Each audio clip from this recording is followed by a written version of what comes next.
El tema que me toca desarrollar ha sido en gran parte ya comentado por el profesor Abu y se basa en cuál de las tres técnicas es mejor. Un tema controversial del que probablemente vamos a salir de acá sin ninguna respuesta, ya que existe la tendencia a que cada uno defienda aquello que sabe hacer.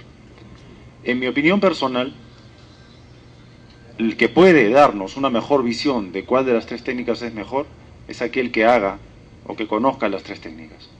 En el caso del profesor Abu, obviamente, quien ha pasado por la cirugía abierta, laparoscópica y robótica, tiene un peso importante lo que él opine al respecto.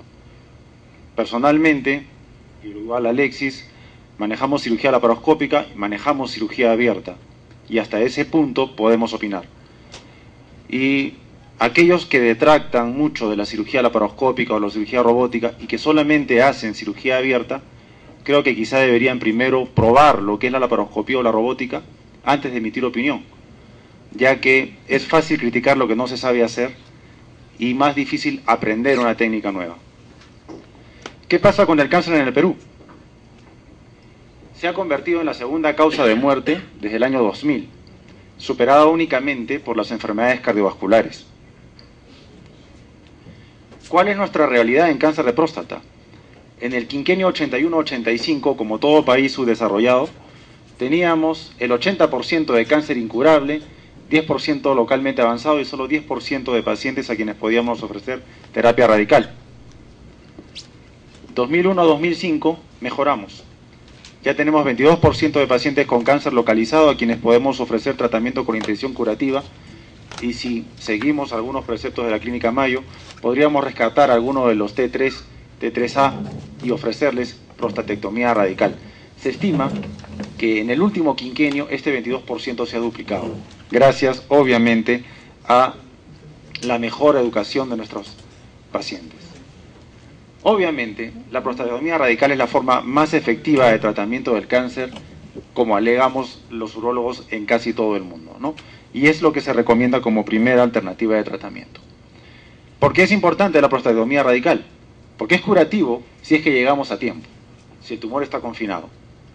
Porque nos permite una patología definitiva que nos va a llevar a tomar una decisión sobre el manejo posterior del paciente con hechos concretos, a diferencia de la radioterapia, donde ustedes saben hay que esperar 24 meses para ver los resultados y hay obviamente una ansiedad del paciente y del médico en todo este periodo de tiempo. Permite tratar obviamente los problemas obstructivos de inmediato, baja el PSA a niveles indetectables. Sabemos que ahora que la falla bioquímica está estándarmente aceptada por debajo o por encima, de 0.2. Lo que les comentaba, la ansiedad de seguimiento del médico y del paciente baja, porque sabemos a qué valor tenemos que atenernos, y por lo mismo, dado que la falla bioquímica antecede casi 5 años a la aparición de un tumor visible, tenemos un monitoreo de enfermedad persistente mucho más fácil y anticipatorio. Las indicaciones, estas son las indicaciones clásicas: enfermedad demostrada histológicamente, confinada a la próstata con esperanza de vida de más de 10 años y sin contraindicación para anestesia general, pero aún esto ha cambiado.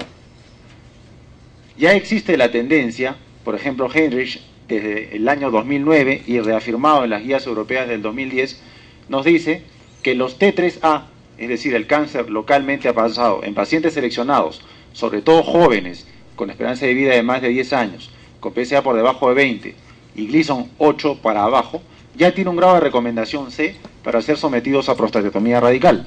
Obviamente, como ha dicho el profesor Abu, tendrá que ser una técnica extrafacial. Von Poppel, Carver, Grossfeld han publicado también sus indicaciones, incluyendo los casos de los T3A como indicación para prostatectomía radical. Conocido el trabajo de la Mayo Clinic publicado por Carver, ¿no? La probabilidad de falla bioquímica utilizando solo prostatectomía radical es casi de 50%. Como monoterapia, a esta le podemos agregar en pacientes jóvenes radioterapia y algunas veces la terapia combinada trimodal. Bien, centrémonos en el punto. ¿Cuál es el objetivo de la prostatectomía radical? Ya lo hemos escuchado, trifecta: erradicar el cáncer, mantener la potencia y mantener la continencia. Obviamente, el paso de los años la mejora en las calidades de vida y la expectativa del paciente ha hecho que ya no seamos cirujanos mutilantes, sino que nos interese la calidad de vida del paciente, disminuir su morbilidad y acelerar su recuperación. Es acá en donde empiezan a tener lugar los procedimientos mínimamente invasivos. ¿Cómo se hace en el mundo la prostatectomía en este momento? Todavía se hace abierta en todos los países latinoamericanos, retropúbico perineal, y, como ya se ha mencionado, en Europa casi todo es laparoscopía robótica o pura, y en Estados Unidos prácticamente es casi toda robótica pura. Y está surgiendo la cirugía laparoscópica por puerto único, ya sea asistida por robot o por técnica convencional, de la cual hay pocas publicaciones, por eso que no la podemos analizar en tanto detalle.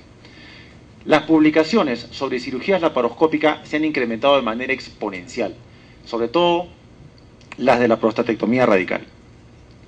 Vean ustedes esta serie publicada de una revisión sistemática por Tucher en el Journal of Urology, en donde pueden ver los diferentes países y las diferentes series que tratan de comparar la cirugía radical laparoscópica con la abierta.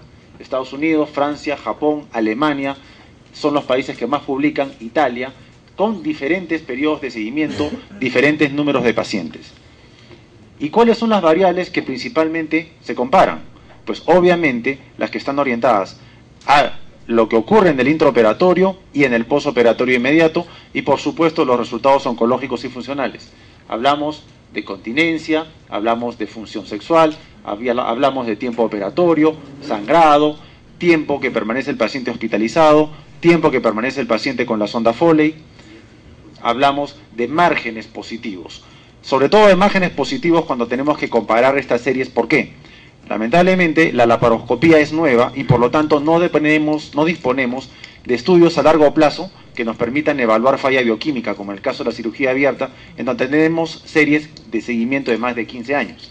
Entonces, se ha buscado comparar los márgenes positivos entre estas tres técnicas para de alguna manera poder tener una idea de cuál es el control oncológico que se está alcanzando.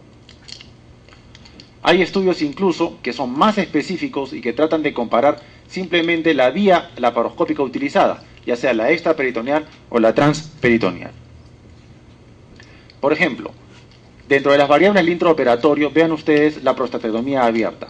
La serie de Lepore, Solomon y Lerner nos dan tiempos operatorios que van por alrededor de 2 horas y media a 3 horas, tasas de transfusión que van desde 8.2 a 26.2%, y son series con bastantes casos, desde algunos por encima de 1000 casos. Series de prostatectomía radical laparoscópica, el profesor Abu, Guilleneau, Rasweiler en Alemania, tienen tiempos operatorios, obviamente estos son los casos iniciales del profesor Abu, no los que hace actualmente, porque yo lo he visto hacer la cirugía en 1 hora y media. Tenían tiempos operatorios por encima de 4 horas, Rasweiler casi 6 horas, Guilleneau casi 4 horas, y pérdidas sanguíneas de 400 o 1100 mililitros. Y la robótica, siempre reciente, series que recién se aparecen a partir del año 2004, con los resultados que yo llamo mágicos de Menon, porque no existe nadie que los haya podido reproducir, ¿no? Tiene tiempos operatorios de 2 horas y media, sangrado de 50 a 250 mililitros, 0 transfusiones, 0 reconversiones. Realmente hay que aplaudirlo, ¿no? Algunos cirujanos acá en Lima dicen tener resultados similares. No conozco a nadie que pueda reproducirlos realmente. Tenemos otra serie de cirugía laparoscópica robótica que son más creíbles, ¿no? Con tiempos quirúrgicos de casi 3 horas, 250 mililitros de sangrado, transfusiones y reconversiones. Variables del intraoperatorio, obviamente las tasas de complicación mayor son variables, pero sí es efectivamente mucha menor la tendencia a tener complicaciones con la cirugía laparoscópica y mucha menor con la cirugía laparoscópica robótica. Eso es un hecho concreto. Ahora, el tipo de lesiones que se pueden presentar son esencialmente las mismas. Daño rectal, tromboesmolias pulmonares, trombosis venosa profunda, infarto agudo de miocardio, en fin,